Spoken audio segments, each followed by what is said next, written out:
Every time I see these pumpkin shaped glass jars at Dollar Tree, I have to pick them up. I always love making DIYs. I even got lucky one year and got them orange joints. Today we're going to transform this into one of the nastiest candies on the planet. I mean, if you like them, you know, they gross me out. For our paint palette, are you shocked? You should not be shocked. Now, I recommend using multi-surface. I did not have the colors I needed in multi-surface, so I'm using the chalk paints. They work well with glass, but I do recommend putting 2 layers of a base coat on here before getting started and allowing that to dry for a day before you do the layering. And the reason why I also wanted to do the chalk paint is because I want to create an ombre blend on this, and multi-surface does not blend well. The chalk paints do. And if you're like, Brandy, what are you talking about? I know it's not a piece of furniture. It's a piece of glass. It's fine. We're going to get there. Just roll with me, okay? I'm a stone furniture, so I'm like, let's blend this piece. We're going to start with the yellow. We're going to work our way up and then do another layer of orange. And no, I'm not taping anything off because we're going to blend everything together. Once this is dry, I then come back in with my yellow brush and my orange brush, and then I have a brush that has absolutely no paint. I call this my blend brush. I do take some water and I spray that on our piece and then go in between the 2 colors, creating that blend. You're going to also want to make sure that you are wiping this blend brush off as the paint starts to saturate the brush, because you want it as clean as possible, so this way your blending stays clean and you don't have the mix of colors creating a whole another color. It's just a faded blend, one color into another color. And you're then at this point just going to alternate the 3 brushes. You're going to alternate the orange, the yellow, the blend brush, and go back and forth until you have dominant colors and then a faded line. And I did the same thing at the top with the white and the orange. You can do this as much as you would like or as little, and it does take a lot of practice. So if you go to do this, please don't get frustrated, and I don't recommend starting with glass if you've never done this. I recommend starting with a piece of wood. So just to let you know, because in reality, I should have put a base coat of acrylic gesso on this and allowed that to dry before I even attempted this. But I don't think it turned out too bad without me having to do all the prepping. I just had to make sure it was drying nonstop. Be very mindful. For the top, I wanted to add some of that neutralness in here and show you how you can take those neutral colors and add it with a little bit of bright colors and still end up with a piece that will blend in really well to your home for the fall season. I really love how this turned out.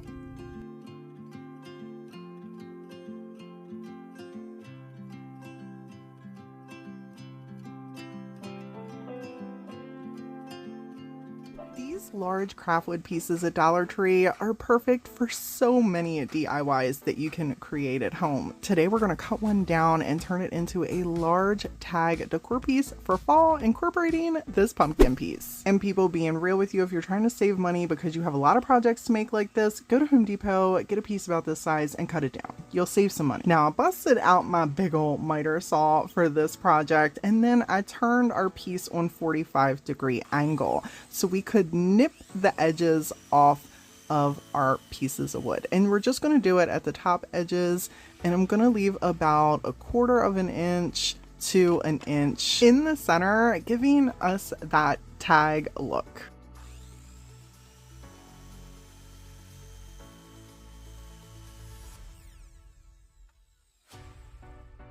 Next, we're going to need to bring on in our drill, along with a 3/4 inch spade bit, so we can put our little hole in here for our tag. And people, make sure that you have something underneath of your wood so you don't drill a hole in here. You're going to notice that I kind of stopped for a second. I'm like, I don't think it's thick enough. And I just grabbed some random little piece of wood. I was like, oh, this is enough cushion now, we're good. And then carried on about drilling the hole in the rest of the way.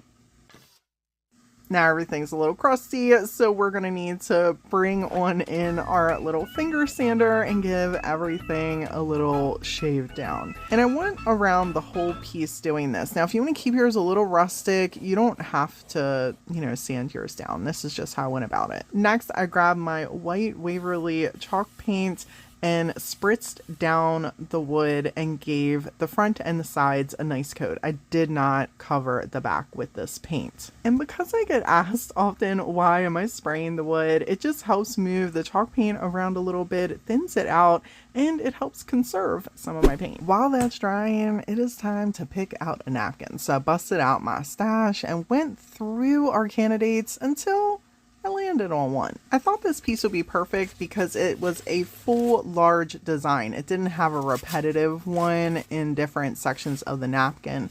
So I tore a corner and then just pulled off the top decorative layer and trimmed down our piece to cover out most of the bottom section. We're going to decoupage this onto the majority of the tag. We're going to be using our folk art outdoor varnish for our medium. If you're new to decoupage or you've decoupaged before and you're looking for some inspiration, I have a whole decoupage playlist I usually keep down in my description box.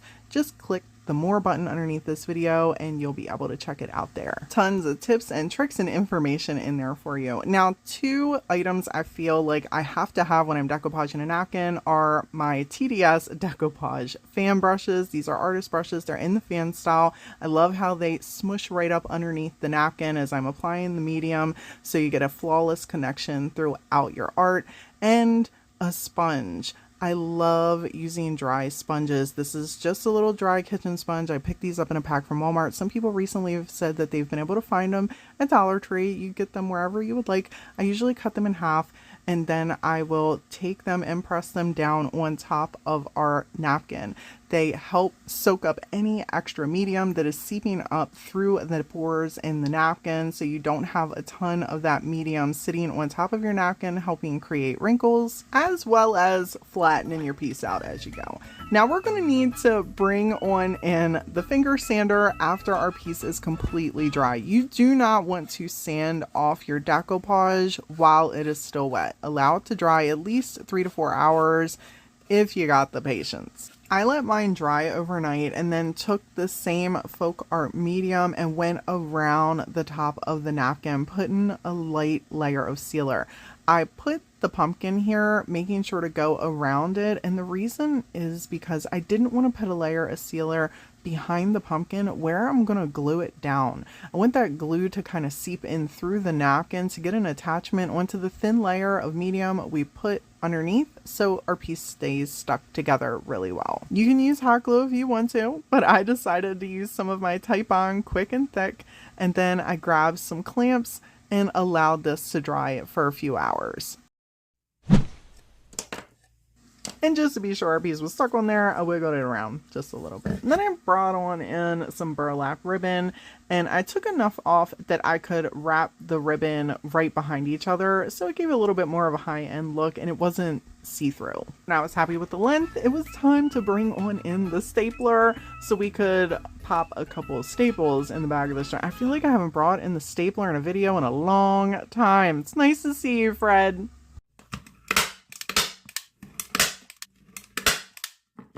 Now, I'm sure 2 on each side was good enough, but I just, felt like I had to pop that extra joint in there for fuzzies. I took some tacky glue and then grabbed some little floral bits and just started decorating one side, and then took the stapler and started stapling pieces in along with more tacky glue so everything stayed in place. And this is just how I like to attach pieces, especially if I plan on possibly reselling anything. I felt like the piece needed a little something still, so I brought in some of my TDS Creative dry rub-on transfers and cut out one of the little words to pop right over top of the burlap on the right hand side. You could absolutely leave yours blank if you would like. This is just something extra I wanted to pop on here and thought that it made a great little addition to the piece. You can do your rope multiple ways and you can add whatever kind of tassel you would like. I took Dollar Tree's nautical rope and then a little bit of Dollar Tree's nautical rope and tied off a section, fraying the bits underneath of the section I tied off, and then grabbed a little vintage button to attach onto here. And that's going to be it for this fall pumpkin decor piece.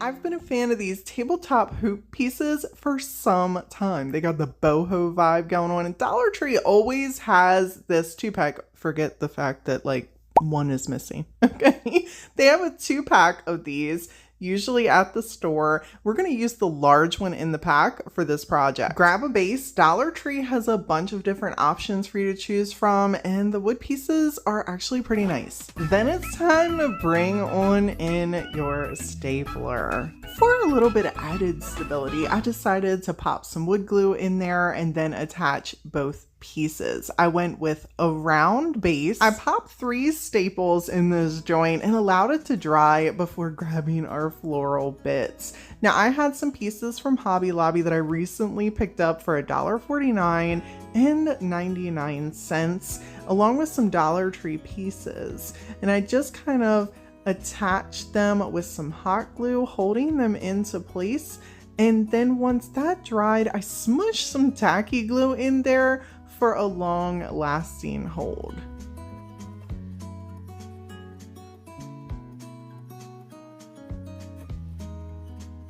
You could absolutely paint your hoop and base whatever color you would like, but I think for the fall season, this neutral was perfect.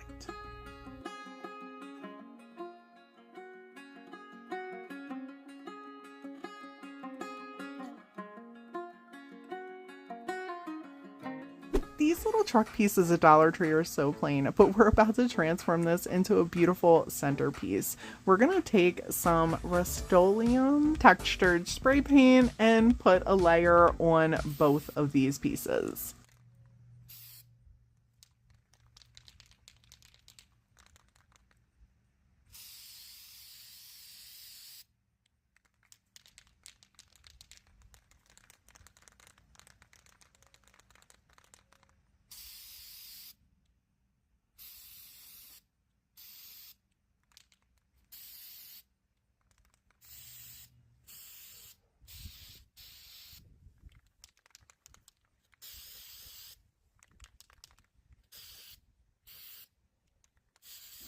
I thought this turned out pretty great on top of these trucks. Now, at the end of the day, we're going to need 2, not 1, but 2 of the pallet boxes for this project. I did use tacky glue to attach the boxes to the truck.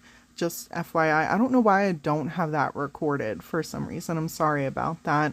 Now I'm taking a little piece of square wood that I had in my stash and I'm just scoring it so this way it fits over top of our boxes. You'll see exactly what I'm talking about. Now I actually scored it a little short because I didn't measure it, shocker.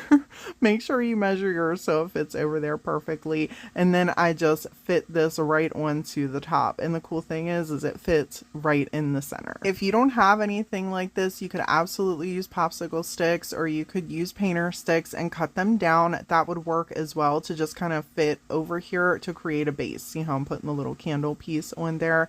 Next, I'm using some ribbon and just kind of shoving it in there. You could absolutely use floral foams, completely up to you. I was actually out, so this is my this is my backup go-to for this idea. And then I shoved messy moss all around to cover up the little wood pieces and put our candle piece over there so you couldn't really see the whole bottom of the candle, and where the wood was, it kind of all blended in pretty well. And then I just added in little extra pieces.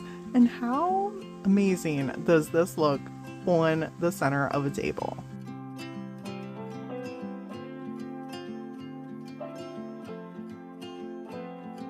are some of my favorite wood blanks that Dollar Tree has right now. For this project, we're gonna need 2 of them and we're gonna turn them into a pumpkin.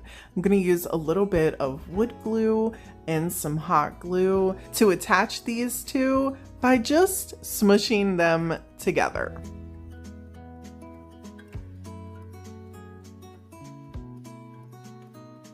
Once they were dry, I grabbed some of my Waverly chalk paint in the orange, and I gave this a nice rustic coat using a baby wipe. You could absolutely use a paintbrush and paint this on. This is just what I chose to do. It allows that wood grain to kind of pop through, and as you can see here, I'm able to paint this pretty quickly with just a baby wipe. When I was happy with that coverage, I then grabbed a little bit of white paint on a paintbrush and went all around the edges where some of that wood was showing.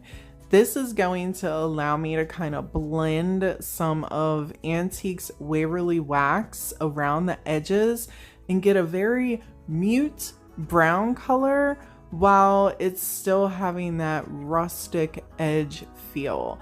I did not have any molds I liked in particular. I would have absolutely put a nice clay mold around the edge of this beautiful pumpkin, but I decided it was fine just the way that it was.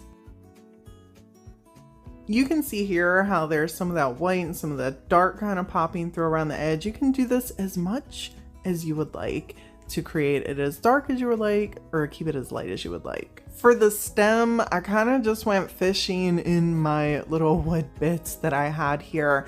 I wasn't really sure what I was going for. You could absolutely use whatever stem you would like.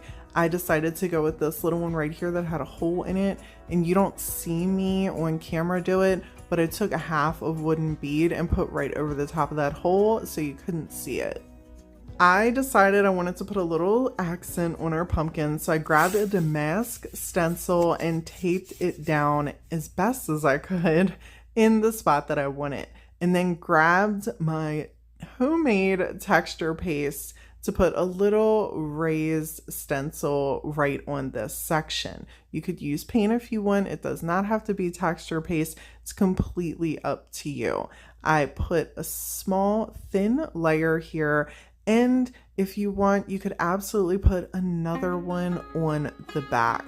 I love how simple this turned out. I added just a little bit of accents around our stem here, and I left the back completely blank. This way, if we wanted to switch it out and we didn't want to have that fancy schmancy side going on there, we could most certainly turn it around and be extremely rustic and still love our little DIY pumpkin. Require any building or, cutting of any kind. They're perfect just the way they are, and you can get them for $1.25 each at Dollar Tree. But we're going to push them to the side right now and take a gander at these little pieces I picked up from Dollar General, and they were only $1 each. I absolutely love the little wood top. They are so high-end looking. You can pop these suckers on their side. You can put them right next to one another, or you can have them facing forward. These are also perfect to put little transfers on, paint, or do stencils, which we're going to be doing. And make sure anytime that you're working with glass, you clean off your pieces before you get to going. I just use a little bit of alcohol on these. We're gonna make some cute little wall decor pieces by attaching these onto the wood pieces. You can use some E6000. I'm gonna use these little adhesives I have laying around. This way I can reuse these pieces later on down the line. I know I'm cheap, but listen, I gotta keep making DIYs for you. So this is how I get creative. If you want them to stay attached forever, use some E6000, a little bit of Gorilla Glue gel, you'll be good to go. These adhesives that give me the freedom to switch it out as I need to. People, I think these are super cute just the way they are, but since it's fall theme, I'm gonna take the stencil and take this distressed texture paste that I love from Tim Holtz. We don't need a lot for this. I love this stuff. It is inexpensive, it is non-toxic, it is super easy to use, and once it dries and you seal it, it is good to go. And it's super easy to make different colors when you want to mix them up and transform it into something other than white. So I'm taking a little bit of the Admiral Blue here and just smooshing everything together, and then simply pressing it right over top of our stencil. You don't need fancy schmancy tools for this. I just happen to have this laying around. But seriously, I love how simple this was to make and how high-end looking it turned out.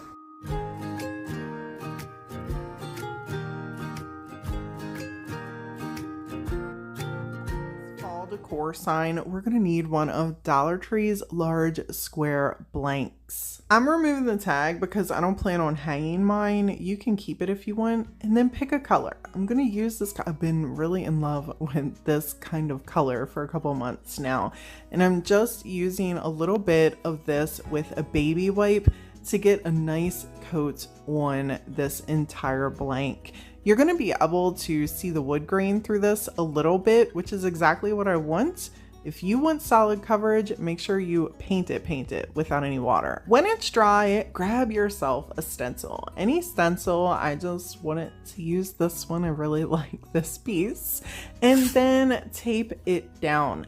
I'm going to use some of my homemade texture paste. You guys could absolutely just paint yours, or I also keep a link down in my Amazon affiliate link in the description box. Just click the more button. I usually use Tim Holtz brand pretty often. That's pretty great as well if you don't want to make your own.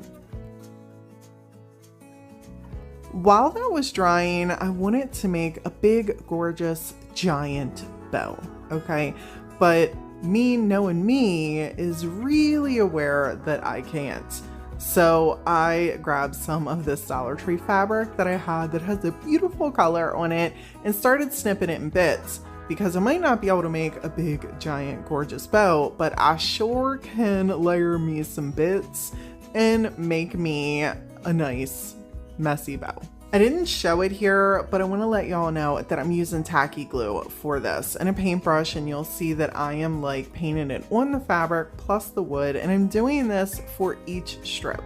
I've been doing this long enough to know that hot glue is just not going to cut it, especially if I wanted to put this on a door or put it in a window, or if I'm going to sell it and they want to hang it or put it somewhere where sun's going to get to it. Those bits are just going to fall apart.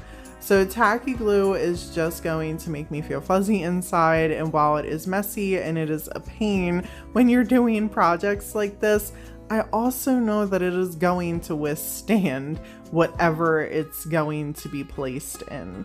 Absolutely love how stunning this piece turned out, and it was really fun and simple to do.